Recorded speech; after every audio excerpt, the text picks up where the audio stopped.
நமச்சிவாய். உலகம் முழுவதும் வாழக்கூடிய நெக்ஸ்ட் ஜென் நேயர்கள் அனைவருக்கும் உங்கள் தாம்பரம் வாராகி ஈசனேசன் நல்லாசிகள் வாழ்த்துக்கள். சனிப்பெயர்ச்சி 2026. அன்பு பக்தர்களே, ஆவலோடு எதிர்பார்க்கக்கூடிய திருநள்ளாறு சனிப்பெயர்ச்சி 2026 வாக்கிய பஞ்சாங்கத்தின்படி நடக்கக்கூடிய சனிப்பெயர்ச்சி. இப்போது ஒரு கன்ஃபியூஷன் இருந்தது. திருக்கணிதப்படி ஒரு வருஷம் ஆயிடுச்சு சனிப்பெயர்ச்சி நடந்து. கடந்த 2025 ஜனவரி மாதம் 17ஆம் தேதி பொங்கல் அன்னைக்கு, போன பொங்கலுக்கே சனி பகவான் திருக்கணிதப்படி மீனராசிக்கு வந்துட்டார். ஆனாலும் கூட திருநள்ளாறு சனிப்பெயர்ச்சி வாக்கிய பாம்பு பஞ்சாங்கத்தின்படி நடக்கக்கூடிய சனிப்பெயர்ச்சி இப்போ தான் இது 2026 மார்ச் மாதம் 6ஆம் தேதி நடைபெறுகிறது. அப்போ இந்த சனிப்பெயர்ச்சியும் நமக்கு நடந்துடுச்சுன்னா எந்த குழப்பமும் இருக்காது, நோ கன்ஃபியூஷன்ஸ். கம்ப்ளீட்டாக சனி பகவான் மீன ராசியில் தான் இருக்காரு அப்படிங்கிற ஒரு கான்ஃபிடென்ட் நம்ம எல்லாருக்குமே கிடைச்சிடும். அப்போ இந்த உறுதித்தன்மை அதோடு மட்டும் அல்லாது சனி பகவான் மட்டும் எப்பயுமே ஒரு விஷயம் தெரிஞ்சுக்கோங்க. சனி பகவான் மட்டும் ஒரு ராசிக்கு பெயர்ச்சியாக போகிறாருன்னா வரப்போகிறாருன்னா 6 மாதத்துக்கு முன்பாகவே அதற்கு உண்டான அறிகுறிகள் தெரிந்துவிடும். சரி, இப்போ இந்த சனி பெயர்ச்சியால் யாராருக்கு என்னென்ன மாதிரியான மாற்றங்கள், எந்த ராசிக்கெல்லாம் பரிகார ராசிகள், இதெல்லாம் பாதிக்கப்படக்கூடிய ராசிகள். ஃபஸ்ட்டு இன்ட்ரோ, இது காமனான இன்ட்ரோ. ஃபஸ்ட்டு ஒரு 4 நிமிஷம் எல்லா ராசிக்கும் ஜென்ரலான இன்ட்ரோவாக இருக்கும்.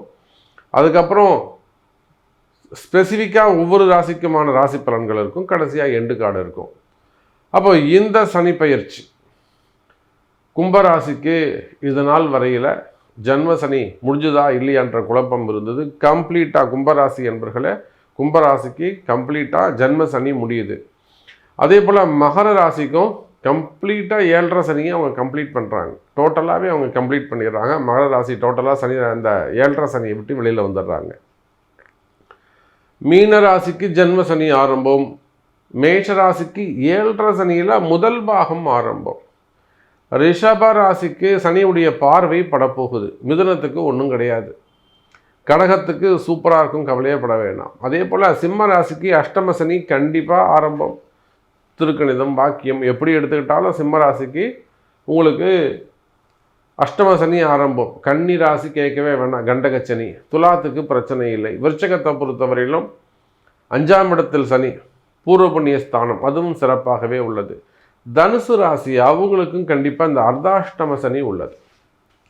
அப்போ இந்த சனியால் பாதிக்கப்படக்கூடிய ராசிகள் யார் அப்படின்னு பார்த்தீங்கன்னாக்கா, மேஷம், ரிஷபம், சிம்மம், கன்னி, தனுசு, கும்பம், மீனம்.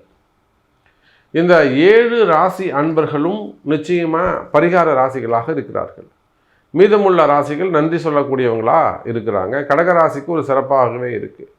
இது ஒரு முக்கியமான விஷயம். இந்த சனி பெயர்ச்சிக்காக பரிகார யாகம் நடைபெறுகிறது, பரிகார ஹோமம் நடைபெறுகிறது. உலகம் முழுவதும் வாழக்கூடிய நண்பு பக்தர்களே, தொழில் ரீதியாக இருக்கலாம், பிஸ்னஸ் ரிலேட்டடாக இல்லை ஃபேமிலி ரிலேட்டடாக, மெயினாக மனக்குழப்பங்கள், எந்த ஒன்றுமே நடக்க மாட்டேங்குது, மனக்குழப்பங்கள் இருக்குமே. ஆனால் அந்த மனக்குழப்பங்கள் கிளியர் ஆகிறது. மெயினாக டிப்ரெஷன்ஸு, மன அழுத்தம். ஒரு விஷயம் நம்ம நினச்சி அது நடக்கலைன்னா அது எவ்வளோ பெரிய டிப்ரெஷனில் கொண்டு போய் விடுங்கிறது எனக்கு தான் தெரியும்.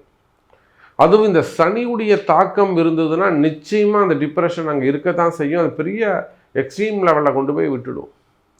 ஆகையினால உலகம் முழுவதும் வாழக்கூடிய நண்பு பக்தர்களே, இந்த சனிப்பெயர்ச்சியாகும். ஸோ உங்கள் நல்ல ஜாப் ரிலேட்டடாக இருக்கலாம், பிஸ்னஸ் ரிலேட்டடாக, உங்களுக்கு எது வேணுமோ நீங்கள் பிரார்த்தனை பண்ணலாம். நல்ல வேலை கிடைக்கணும், நல்ல வேலையில் சிறப்பாக இருக்கணும், வேலையில் நிம்மதி இருக்கணும். மெயினாக வேலையில் நிம்மதி இருக்கணும், தொழிலில் நிம்மதி இருக்கணும், தொழில் வளர்ச்சி நல்லபடியாக இருக்கணும், கடன் சுமைகள் அடையணும்.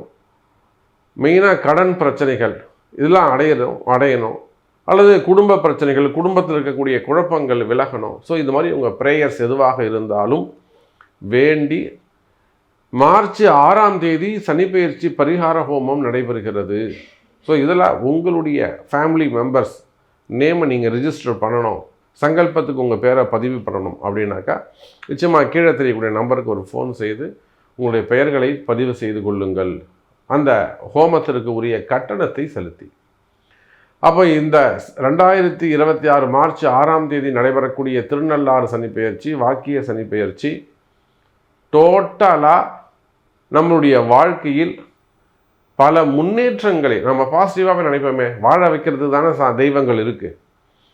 நவகிரகங்கள் ஆனாலுமே கூட என்னதான் நமக்கு கர்மாவாக இருக்கலாம், அந்த கர்மா கூட நம்மளை நல்லபடியாக வச்சுக்கிறதுக்கு தான். இன்னும் நீ பெட்டராக இருக்கணும், இதெல்லாம் நீ இந்த எக்ஸாம் எழுதிட்டா நீ பாஸ் பண்ணிட்டா வேலைக்கு போயிடலாம், நல்லா சம்பாதிக்கலாம், எப்படி டீச்சர் சொல்லித்தராங்களோ அதை போல். அப்போது கிரகங்கள் தெய்வங்கள் நம்மளை வாழ வைக்கிறதுக்கு தான் இருக்குது. ஸோ உலகம் முழுவதும் வாழக்கூடிய நண்பு பக்தர்களே, இந்த சனிப்பெயர்ச்சி உங்களுக்கு நன்மையை செய்ய போகிறது. உங்கள் ராசிக்கு ஸ்பெசிஃபிக்காக என்ன இருக்குது, என்னெல்லாம் நீங்கள் ரொம்ப ஜாக்கிரதையாக இருக்கணும், கவனமாக இருக்கணும், எதெல்லாம் உங்களுக்கு நன்மையாக இருக்கும் அப்படின்னு தனித்தனியாக பார்த்து விடலாம். பாருங்கள். கன்னிராசி அன்பர்களே, அற்புதமான கால நேரம். கண்டக சனின்னு சொல்கிறாங்க. எப்படி சாமி, ஒரே பயமாக இருக்கே. ஆமாம், ஏன்னா கன்னிராசிக்கு எந்த சனியுடைய தொந்தரவும் இல்லாமலேயே அவங்க நிறைய கஷ்டங்களை பார்த்துட்டாங்க. வாழ்க்கையில் நிறைய அனுபவங்கப்பட்டவங்க. பொதுவாக கன்னிராசி அன்பர்கள் அமைதியானவர்களாக நல்லவர்களாக இருப்பாங்க. ஏன்னா நிறைய வாழ்க்கை அனுபவங்கள்லாம் நிறைய ஏற்ற இறக்கங்கள், நிறைய தோல்விகள், இதெல்லாம் ரொம்ப அமைதியாக பார்த்தவங்க யாருன்னு கேட்டிங்கனாக்கா நம்ம கன்னிராசி அன்பர்கள். அப்பேற்பட்ட கன்னிராசி அன்பர்களே, கண்டக சனி ஆரம்பம். இந்த கண்டக சனியால் ஏதேனும் பாதிப்புகள் இருக்குமான்னு கேட்டால் நிச்சயமாக இந்த 26 இந்த ஒரு வருஷம் கம்ப்ளீட்டாகவே நீங்கள் எச்சரிக்கையாக இருக்க வேண்டும். ஏன்னா ராகு வேற இப்போ கீழே வரப்போகிறார். ராகு கீழே வந்தாருன்னா உங்களுக்கு 5ஆம் பாவத்தில் போய்ட்டு ராகு உட்காந்துடுவார். இப்போது 26 அக்டோபர்லேருந்து. அதே போல் சனி பகவான் ஒரு பக்கம் பார்ப்பார், குருவுடைய பார்வை இல்லாமல் போயிடும். அப்போ இதனால் நம்ம மேஷத்துக்கு சொன்னதை போல், ரிஷபத்துக்கு சொன்னதை போல், சிம்மத்துக்கு சொன்னதை போல் அடுத்ததாக இந்த கன்னி ராசி என்பர்கள் மிகுந்த எச்சரிக்கையோடு கவனத்தோடு இருக்க வேண்டும். ஒன்றும் இல்லைங்க, எதில் எச்சரிக்கையாக இருக்கணும், உங்கள் எதிரி உங்கள் கூடவே இருப்பான், இதில் தான் நீங்கள் கவனமாக இருக்கணும். ஒரு குடும்பமாக இருந்ததுன்னா நாத்தனாராக இருக்கலாம், மாமியாராக இருக்கலாம், மருமகளாக இருக்கலாம், மச்சினராக இருக்கலாம், அங்கம் சித்தப்பாவாக இருக்கலாம், பெரியப்பாவாக இருக்கலாம், அத்தையாக இருக்கலாம், அங்கம் பங்காளிகளாக இருக்கலாம், அண்ணன் தம்பிகளாக இருக்கலாம். ஒரு குடும்பமாக இருந்தால் ஒரு வேலை செய்கிறீங்க, வேலைக்கு போகிற இடத்துல பார்த்தீங்கன்னா உங்களுடைய ஹையர் ஆஃபீஸர், உங்கள் மேனேஜராக இருக்கலாம், உங்கள் பாஸாக இருக்கலாம், இல்லை உங்கள் கொலீக்ஸாக இருக்கலாம், இல்லை உங்களுக்கு கீழே ஒர்க் பண்ணக்கூடியவங்களாக இருக்கலாம். போன வாரம் கூட ஒரு பெரிய அதிகாரி ஒருத்தர் பிடபிள்யூடியில் ஒரு பெரிய இஆர் இருக்கக்கூடியவங்க ஒரு ஃபோன் கால் பண்ணுறாங்க. சார், நான் குறிப்பிட்ட செக்டரில் இருக்க ஒரு ஊர் பேர் சொல்கிறாங்க, மதுரை அந்த டிவிஷனில் ஒரு ஊர் பேரை சொல்கிறாங்க. அங்கே சொல்லி அந்த மாதிரி சார் நான் இஆர் இருக்கேன் சார், எனக்கு கீழே இருக்கக்கூடியவங்க ஒரு கம்ப்ளைண்ட் பண்ணி ரிப்போர்ட் கொடுத்து எனக்கு இப்போ இடமாற்றம் கொடுத்து நான் இங்கே செட்டில் ஆகிட்டேன் சாமி, இப்போ எனக்கு ஒரு சஸ்பெண்டில் இருக்கேன். யாருன்னு கேட்டால் எனக்கு கீழே இருக்கிறவங்க என்னை போட்டு கொடுத்துட்டாங்க. கன்னிராசி. அப்போது கன்னிராசி என்பர்களே, உங்கள் எதிரிங்க உங்கள் கூடவே இருப்பாங்க. அப்படி இல்லை, எதிரிங்க கூட தான் நீங்கள் போய் உட்காந்துருப்பீங்க, அவங்க கூடயே ட்ராவல் பண்ணுவீங்க. இவங்க எதிரினே உங்களுக்கு தெரியாது, நல்லவங்க மாதிரியே உங்களை பேசுவாங்க, ராஜா கண்ணு அன்பாக பேசுவாங்க. நீங்கள் மயங்கிடுவீங்க, ஏமாந்துடுவீங்க, நல்லவங்கன்னு நினச்சிடுவீங்க. உங்களை முன்னாடி போவிட்டு பின்னாடி முதுகில் குத்தனா இருப்பாங்க. அப்போ எங்கே கவனமாக இருக்க வேண்டும்? குடும்பங்களாக இருந்தாலும், தொழில் செய்யக்கூடிய இடங்களாக இருந்தாலும், வேலை செய்யக்கூடிய இடங்களாக இருந்தாலும், சமுதாயத்தில் பழகக்கூடிய இடங்களாக இருந்தாலும், அரசியலாக இருந்தாலும், அரசியலாக இது எப்பயுமே நடக்கும், இன்னும் கொஞ்சம் எக்ஸ்ட்ரா நடக்கும்.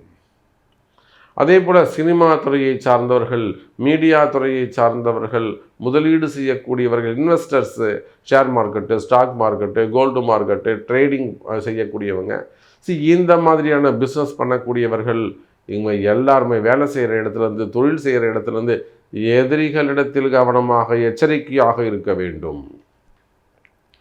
இதில் இருந்து தப்பிக்கிறதுக்கு என்ன வழி? நீங்கள் சொல்கிறதெல்லாம் கரெக்டாக சாமி, நான் நிறைய டேமேஜ் ஆகிட்டேன், நிறைய உடனே உதாரணங்கள்லாம் வரும். கவலை வேண்டாம் கன்னிராசி அன்பர்களே.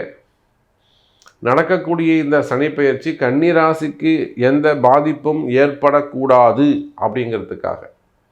உங்களுக்கு பிஸ்னஸ் நல்லா இருக்கணும், தொழில் நல்லபடியாக அமையணும், ப்ராஃபிட் நல்லபடியாக வரணும், ப்ராஃபிட் இன்க்ரீஸ் ஆகணும், பிஸ்னஸ் நல்லபடியாக அமையணுமே, நான் கடன் சுமைகள், கடன் பிரச்சனைகள், கடன்லாம் குறையணும், அப்படிங்கிறதுக்காகவே கன்னிராசி அன்பர்களுக்காகவே ஒரு சனிப்பெயர்ச்சி பரிகார யாகம் வேள்வி நடைபெறுகிறது.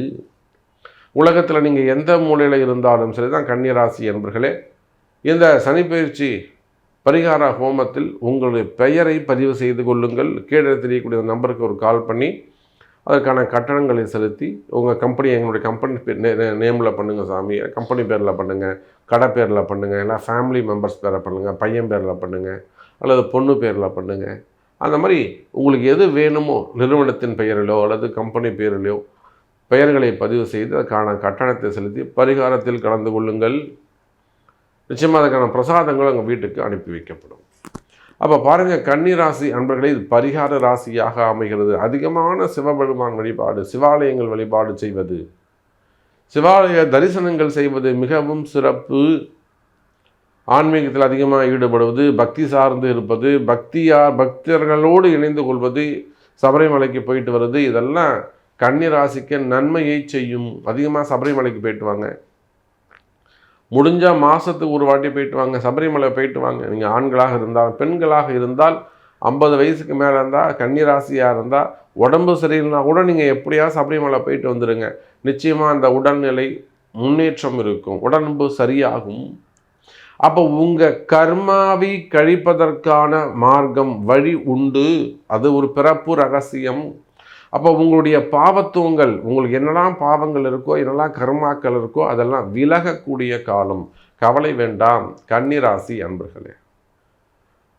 அதனால தான் சொல்கிறேன், அரசியல் தலைவர்களாக இருக்கலாம், அல்லது மீடியா துறை, ஆன்மீகத்தில் ஈடுபட்டிருக்கக்கூடியவர்கள், தொழில் செய்யக்கூடியவர்கள், மெயினாக இடதோஷம் சம்பந்தப்பட்ட பிரச்சனைகள், கடன் சுமைகள், கடன் பிரச்சனைகள், எதிரிகளுடைய தொந்தரவுகள், இந்த 4 பெருசாக இருக்கும். அதை விட்டா இடதோஷங்கள் 5வதாக சேர்ந்து கொள்ளும். இடதோஷங்கள், இடமாற்றங்கள் இருக்கும். இன்னும் நிறைய கேள்விகள் உங்கள்கிட்ட நிச்சயமாக இருக்கும் கன்னிராசி என்பர்களே.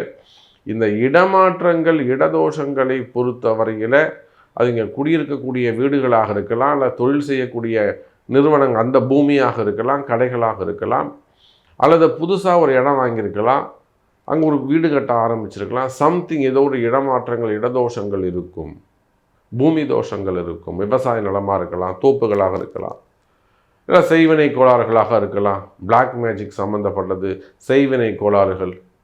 அப்போ இந்த மாதிரியான பிரச்சனைகள் எல்லாம் இருக்குமே, ஆனால் அவை எல்லாம் கூட சரியாகும். அப்போ இந்த சனிப்பெயர்ச்சி பரிகார சனிப்பெயர்ச்சியாக அமைகிறது. சிவபெருமான் வழிபாடு உங்களுக்கு கை கொடுக்கும்.